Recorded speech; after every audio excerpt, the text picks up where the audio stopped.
Já, nei, nokkuð öruggur sigur svona í lokin hér í Vesturbænum í kvöld, en þetta var ekki auðvelt að það.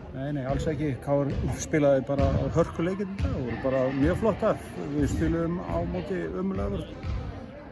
Sem var lélegasti varnarleikur sem ég séð síðan tóku þessu liði fyrir ári síðan, eða ég hitti vera. Þannig að ég mun að vinna, þannig að ég get ekki að vera kátur.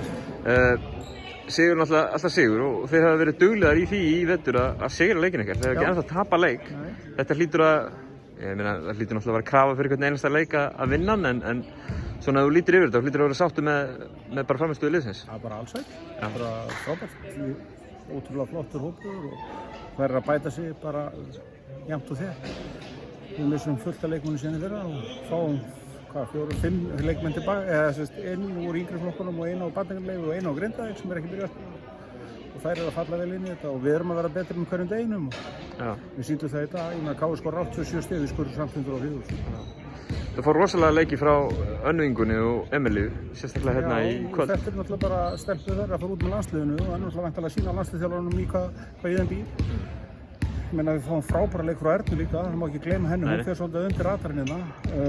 Þú veist, Katla, við vinnum með 22 þegar hún er inn á. Þetta er ótrúlega solid lið. Ég meina, við erum með Önnu Láru, hún kemur inn og hún er 16 ára.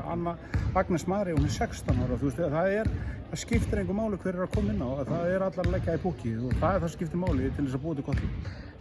Nú voru væntingarnar fyrir þetta tímabil nokkuð hófsamar, myndi ég segja. Er alltaf. Fyrir allan þetta tímabil í Keflavík, af því að þið mistu það mikið af leikmönnum. Er einhver teiknaði að styrkja hópinn núna fyrir lok gluggans fyrsta manns? Það hef ég ekki hugað á að gera. Við erum bara að byggja frábæran kjarna sem okkur gengur mjög vel með. Við ætlum bara að halda áfram að byggja á því.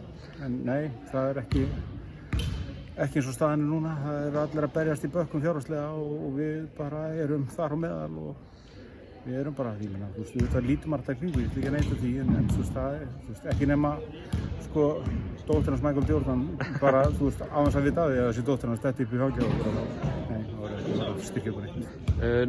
Nokkuð góð landsleikjapása sem þið farið í núna á miklu flugi. Hvað þurfum við að gera til þess að halda sama dampið þegar þið komum tilbaka?